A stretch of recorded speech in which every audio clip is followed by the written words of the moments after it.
Assalamualaikum. Waalaikumsalam. Silakan masuk Revina. Silakan duduk. Kalian praktek ya? Baik, sebelumnya saya mengucapkan terima kasih kepada Revina telah hadir di sesi konseling ini. Sebelumnya saya ingin menanyakan perasaan Revina hari ini. Bagaimana perasaannya hari ini? Perasaannya hari ini bagaimana? Ya, syukur aja sih, tapi lebih kepeningan. Oh gitu, oke. Terus kondisi tubuh Revina sebelum melakukan si konseling ini bagaimana? Baik-baik sih. Oke. Jadi di sisi konseling ini kita akan menggunakan teknik konseling dengan kursi kosong. Yang dimana teknik kursi kosong ini, kayak ibaratkan saya menjelaskan dulu tentang teknik kursi kosong itu bagaimana. Dan nanti ibaratnya kursi ini akan kosong, tapi ibaratkan Revina di kursi kosong ini ada orang yang ingin Revina ungkapkan perasaannya atau permasalahan yang Revina hadapi di depan orang itu langsung. Tapi di kursi ini memang tetap kosong. Ibaratnya membayangkan orang itu di sini duduk, Revina ungkapin apa yang Revina alami sama orang tersebut gitu. Ada sekitaran berapa menit gitu. Revina kiranya mau berapa menit untuk ungkapin perasaan Revina itu? Kayaknya 5 menit aja. 5 menit. Oke. Berarti sekitar 5 menit boleh. Jadi nanti Revina itu mengungkapkan perasaan apa yang Revina alami terhadap orang tersebut ataupun di hadapan siapapun Revina pernah mengalami perasaan yang tidak senang kah, perasaan sedih kah, atau perasaan buruk kah. Nanti ibaratnya kursi ini Revina membayangkan dia di depan Revina ngomong secara langsung, ungkapin apa yang Revina rasain. Nah itulah penggunaannya teknik kursi kosong. Jadi nanti Revina mengungkapkan itu dengan baik, dengan biasa, seperti selayaknya Revina berbicara dengan seorang gitu. Kalau misalnya 2 orang gimana? Apanya? Misalnya nih, masalah ini dengan 1 orang nih, tiba-tiba ada masalah lagi, 1 orang lagi itu. Oh boleh, ungkapkan saja dengan apa tujuan permasalahan Revina dengan orang itu gitu. Kalaupun mau melibatkan orang lain, lebih baik jangan sebutkan nama gitu. Sebutkan inisial kah atau bagaimana. Cukup huruf depan nama karena itu menjaga kode etik privasi gitu. Apakah Revina mengerti? Oke, kalau gitu apakah sudah bisa dimulai? Oke, baik. Untuk inisialnya A ya, sumpah ini dengan nama dosen ya, tapi inisialnya aja A. Pak, tolonglah, kalau misalnya tugas itu coba jangan apa ya, jangan bikin orang pusing gitu. Bapak ini ya, susah kali mau ngadepin Bapak, takut kalau galak-galak seperti itu. Tapi mau gimana lagi? Ya Allah, pusing kali deh ini ngapa-ngapalin apa namanya, taulang lah, sendilah, ini segala macam, ya Allah, susah kali. Terus dengan namanya Pak Ayah lah, dengan ayah juga jangan kasar-kasar sama mama, jangan ya, ibaratnya kalau saya kan perasaannya lembut, apalagi perasaan juga gitu. Jadi jangan kasar-kasar, kalau bisa jaga, menghargai lah perasaan Bapak juga, segala macam.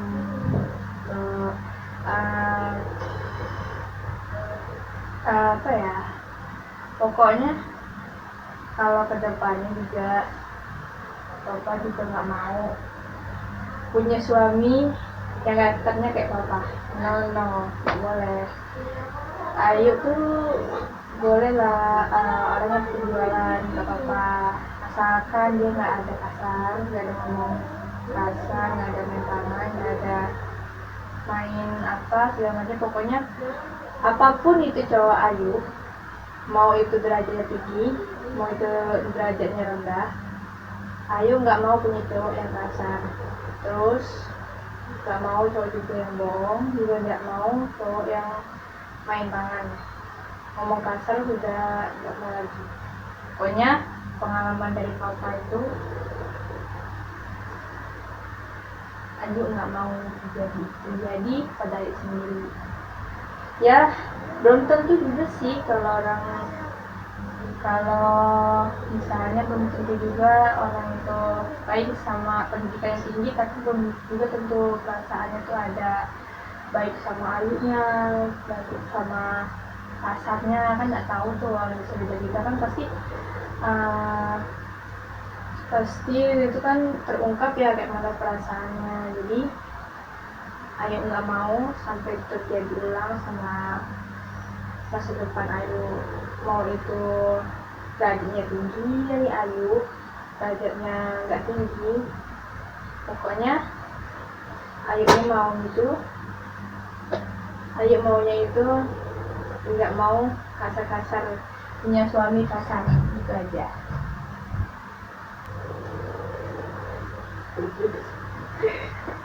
Baik, di sini berarti permasalahan yang Revina ungkapin di kursi kosong ini itu ada dua gitu kan. Berarti yang pertama itu permasalahan di dunia perkuliahan, terus permasalahan kedua itu permasalahan dengan orang tua gitu kan. Ya, permasalahan pertama itu memang tugas kuliah tugas kuliah itu memang pusing, apalagi juga saya juga merasakan kalau kuliah itu memang berat, apalagi kan dari semester 1 sampai ke semester 8 gitu kan. Mencapai itu semua gak mudah, apalagi dituntut sama orang tua yang katanya harus bagus lah, harus nilainya harus bisa gitu kan. Tapi karena aku nih aku kayak jadi masih turun, jadi itu kalau mau ngajar dosen kayak gitu tiba-tiba sendiri itu langsung nggak kesepian semua gitu kan. Jadi percaya diri itu belum meningkat. Kalau perawat itu kan harus tinggi ya. Jadi itu gimana ya cara ngambilnya ya bisa ngilangin harga gaji tingginya gitu, harga tinggi gitu. Berarti ya kan memang berat kalau jadi mahasiswa itu kadang berat, kadang mudah, apalagi belum lagi nemu dosen kan untuk meminta tugas, belum lagi kalau dosennya ada yang sibuk, belum lagi kalau dosennya itu suruh datang kampus mendadak gitu kan. Nah itu memang lumayan permasalahan yang Revina ambil gitu kan. Tapi untuk sampai detik ini bagaimana kondisi Revina setelah dari semester 1 sampai 4 ini memasuki 5 untuk di perkuliahan? Kalau perasaan sih biasa aja sih kalau misalnya mau belajar terus segala macamnya. Cuman rasanya tuh kadang kalau misalnya tiba-tiba nih dosen manggil Revina panggil ke sini gitu, nah itu tuh udah ini ada apa nih, ada masalah apa nih gitu kan. Apa ya, aku buat salah apa nih gitu kan, biasanya gitu. Nah kalau soal yang dosen yang barusan tadi itu emang iya, itu rasanya sama bapak tuh aneh gitu, kayak mana sih, bikin deg-degan, bikin apa ya, nggak bisa kata lagi gitu. Kalau misalnya udah ngadepin ya Allah, rasanya itu udah ngeplong hilang gitu. Tapi gimana tentang tugas-tugas dari semester 1 sampai 4 itu? Apakah berat, standar, atau bebas itu standar atau berat? Kalau misalnya dari semester 1 itu masih sedang-sedang sih, tapi kalau sekarang ini mulai berat lah. Tapi apakah dari semester 1 sampai semester 4 nih Revina ada kemasalahan di tugas itu? Kalau masalah sih ada sih pasti. Kalau setiap masalah masih ada. Contohnya itu misalnya disuruh hafalan nih, ada bapaknya juga. Jadi ya Allah, itu harus hafalnya apa benar, kalau enggak hilang semua nih. Apalagi kalau misalnya udah nengok muka bapak tuh, sudah hilang itu hafalan. Jadi kalau misalnya mau ngapal tuh jangan nengok muka bapak. Oh, jadi duduk pada duduk, anggap itu bapak tuh nggak ada ya gitu. Iya, betul. Jadi biar nggak hilang ya. Iya, nggak hilang gitu konsennya. Apalagi kalau tiba-tiba di komentar deh, misalnya ini apa ini gitu. Wah, nah sebelumnya tuh baru di pertanyaan kan langsung dipraktekin, terus tiba-tiba bapaknya nanya, nah sudah ngobrol gitu. Oh, oke. Berarti ibaratkan kalau kita misalnya mau praktekkan tugas itu gak usah ngomong kalau dosennya ya. Langsung gini aja. Iya, ya lanjutin aja sih. Lanjut. Bapaknya nggak akan bertanya kan kenapa kamu nunduk gitu, nggak akan kan? Enggak, palingan kalau bapak tuh ngerti lah. Oh. Kalau pasti ada yang orang itu kan, kalau misalnya takut duduk gitu, ya usah lihat dosennya gitu, tapi nggak ada. Berarti ini apa? Dosen itu mengerti kalau kita tuh menghafal tapi tidak melihat wajahnya gitu kan. Kita cukup nunduk aja sambil mencermati tentang yang kita pelajari gitu kan. Nah, berarti dari semester 1 sampai 4 nih, alhamdulillah tugas webinar terlaksanakan. Kan ada yang telat sih. Nah, IPK-nya ada yang turun nggak tuh? Palingan di absen ya. Kalau Di dia absen. absen ini kan jarang maksudnya. Mm-mm. Kadang kalau dulu itu kan sering apa ya? Sering nggak masuk, dan itu masuk itu apa? Tiba-tiba mendadak nih, rumah jauh, malesin itu rasanya ke kampus tuh. Pas iya nggak ngebut-ngebutkan jalan. Apalagi kan kondisi jalanan juga rame kan. Apalagi truk gede. Nah, itu kan bahaya itu. Jadi yo bahaya kan. Karena malasnya udah beda sama sekolah apa deh. Oh, tapi di balik alfa itu kadang ada nggak setiap akhir semester tuh dosen tuh nanyain gitu, kenapa kamu bisa alfa sebanyak ini? Ada. Dipanggil. Terus apa jawaban kamu nih kira-kira? Ya karena kita juga salah ya alfa, jadi kita harus ngadepin itu juga. Kenapa kamu alfa gitu kan? Untung dosen yang absen ini gak galak-galak banget kan, jadi santai aja gitu. Kalau dengan bapak yang itu ya sudah. Tak lagi ya, kayak takut banget ya kalau nggak. Untung aku dapat transfusi ya, transfusi asket tuh kan. Untung tak bapak, kalau enggak tuh remet terus tuh. Waduh, apalah kata orang tua kalau kita remet ya. Itu Nilai rendah, remet iya, ya kan? Iya, itu. Tapi alhamdulillah kan dari semester 1 sampai 4 nih nggak ada yang nilainya D atau merah, tidak ada. Nggak ada, paling batas itu A, B. Dari C? Kayaknya habis 1. Tapi disuruh ngulang nggak kalau C? Biasanya kalau yang ngulang tuh E, kalau ada yang D sih. Nah itu kan, kalau dari tugas tadi kan, kayak mana kawan-kawan menanggapi tugas-tugas itu? Revina udah nanya-nanya sama kawan, itu tugas suka kan bingung nih, sulitnya mana nih? Kayak mana cara Revina untuk dapat mencari informasi tentang tugas itu? Ya tanya sama yang aku deket ya, teman dekat, misalnya kayak temanku yang ini, yang aku sering ke kos kan.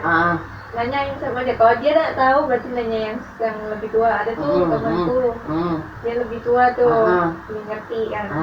Ya udah tanya aja tuh sama dia, tugasnya apa, ini apa gitu. Pada ngerti. Berarti nggak ada nih nak bertanya ke dosen itu nggak ada. Oh jangan, nggak pernah. Udah berani ya? Berani. Udah berani. Kalau misalnya dosennya deket nih mau kita, misalnya udah kayak ibaratkan kayak mana ya? Kayak kita tuh deket banget, kayak misalnya ibu sama anak gitu kan. Nah itu nggak apa-apa, tapi ini nggak deket sama sekali, kayak mana? Iya, udah deket sama sekali, malah apa? Jadi canggung. Iya canggung kan ya, apalagi kan kita itu ya kan mahasiswa dan dosen gitu kan. Jadi ibarat kan takutnya kita nanya dosennya marah, dosennya apa lagi bad mood atau lagi nggak pikiran lah. Kita nih serba salah kalau jadi anak murid kan dia terus yang benar. Dia suruh A, kita harus suruh A. Kalau dia suruh B, kita suruh B gitu. Dia serba salah gitu kan. Lebih baik kita nanya teman yang lebih mengerti gitu kan. Kadang juga ada yang nanya sama teman yang lebih pintar ya. Tapi jawabannya jutek, pada jutek gak dibalas. Iya ya, kayak ibaratkan chat hanya dibaca dari atas HP gitu kan, atau enggak cuma didengar keluar kuping kanan keluar kuping kiri, masuk kuping kanan keluar kuping kiri gitu kan. Jadi itu kayak ada satu temen gitu kan ditanya tapi gak dibalas tuh, ya Allah sudahlah, selalu cari tempat lain aja. Rasanya nggak enak banget ya. Iya, rasanya nggak enak banget. Nah, kira-kira kalau semester 5 masih mau takut sama dosen nggak semester 5?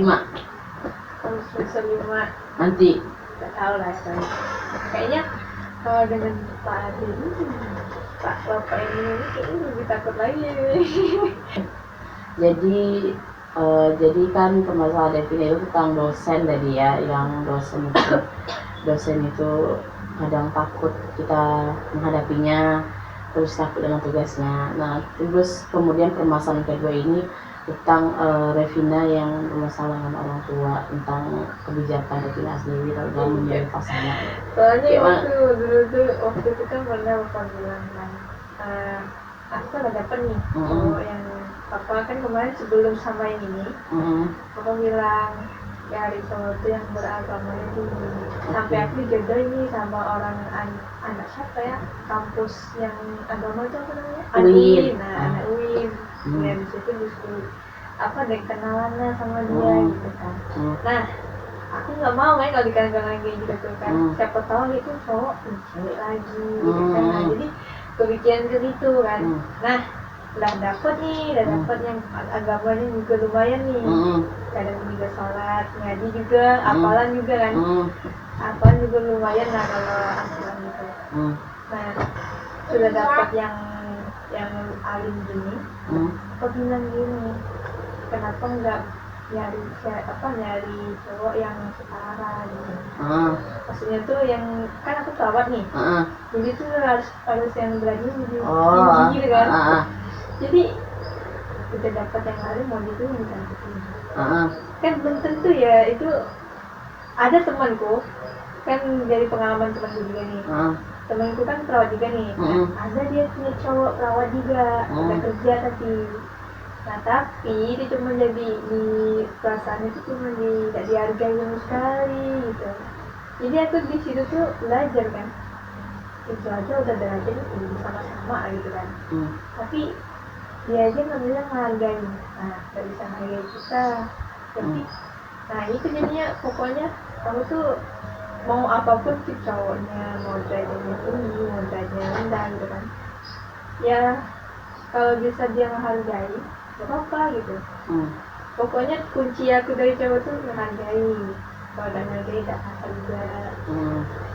Untuk apa kalau misalnya derajatnya tinggi nih, tapi pas sudah jadi suami gitu, udah jadi suami, tahunya dia kasar sama kita kan. Nah main tangan, main pukul segala macam itu kan enggak kan, percuma kan gitu kan. Kayaknya tidak dihargai itu apa gitu. Terus respon Revina ketika Bapak Revina ngomong kayak gitu bagaimana? Ya aku cuma mikir, sudah cari yang alim, mau minta yang ini apa, yang ini minta gitu kan. Ada minta ini minta jantung gitu. Minta hati, minta hati kasih jantung. Ya kalau nggak ada jantung dikasihnya hati gitu. Jadi tapi kan nggak mungkin kan aku kasih tahu cowok yang ada untuk kan nggak boleh gitu. Tapi saat Revina berarti ngungkapin nggak respon kayak gitu ke Bapak Revina? Enggak sih. Enggak, lebih pendam aja. Pendam aja. Soalnya kan kalau misalnya nih aku dari dulu nih ngobrol kayak gitu tuh pasti kayak mana ya, nggak sesuai dengan ekspektasi gitu. Jadi males gitu. Nih kayak teknik di kursi kosong ini, Revina kayak sedang membayangkan kalau ayah Revina sudah di depan Revina gitu kan, di depan Revina ngobrol, kayak mana perasaannya ketika sudah ngobrol secara langsung gitu? Ya kayaknya tuh enggak gitu kan, kayak misalnya kayak terasa didengar gitu, kayak ada komentar gitu kan. Tapi kalau emang aslinya tuh beda lagi itu, jadi nggak pernah jadi satu. Berharap tuh komentarnya gimana? Berharap tuh komentar itu papa tuh ngerti gitu kan. Kan anak cewek nih, apalagi kan seorang cewek itu kan nggak mau kayak dikasarin. Nah jadi itu nggak mau dikasarin, dikata-kata ya kasar lah, bentaan lah gitu kan, nggak mau gitu. Dan juga cewek itu kan butuh dihargai juga, nggak boleh egois juga, egois tinggi banget gitu kan, nggak boleh. Kalau emang cintaannya tuh gede, pasti tahu cara menghargai kan. Jadi itu pokoknya pengen itu papa tuh tahu perasaan saya tuh dihargai lagi gitu. Biar papanya tuh tahu perasaan anak ceweknya kayak mana gitu kan, kondisi anak ceweknya gimana. Kita juga pengen ya didengar gitu kan, bukan orang tua aja gitu yang pengen dengar, tapi anak juga pengen dengar ya. Ya namun kadang kan respon kita sama respon orang tua kan berbeda. Iya, betul orang tua dia malas. Nah ya jadi lebih baik kita diam atau pendam sendiri gitu ya. Tapi kalau udah dikeluarin unek-uneknya itu kayak rasanya lega gitu kan, Enggak. lega banget. Jadi kayak setiap permasalahan yang kita ambil itu ke jalan itu ada solusinya, ada jalan keluarnya gitu kan. Iya. Nah jadi kira-kira saat Revina melakukan teknik kosong kursi kosong ini, gimana rasanya ketika membayangkan sebenarnya yang terjadi? Ya kayak mana ya, kayak kita ngerasa ngomong itu langsung ya, tapi walaupun memang cuma bayangan, tapi kita tuh kayak udah ngomong sama secara langsung gitu. Lega jadinya. Tapi kalau dibayangin kan itu sesuai ekspektasi ya. Tapi kalau yang asing enggak. Iya asli lebih takut ya. Lebih takut. Tapi ya mudah-mudahan aja di balik jalannya hidup itu kan bisa kelalui gitu ya. Namanya juga kan hidup kan gak ada yang tahu. Ada naik pasang surut arusnya. Ya dalam konseling ini berarti Revina bisa mengungkapkan apa yang Revina rasain dari dosen, dari orang tua gitu ya. Ya sedikit lega lah gitu kan. Nah, jadi oke lah kalau gitu konseling hari ini kan syukur dengan yang Revina alami gitu. Kapan-kapan kita boleh lakukan konseling lagi.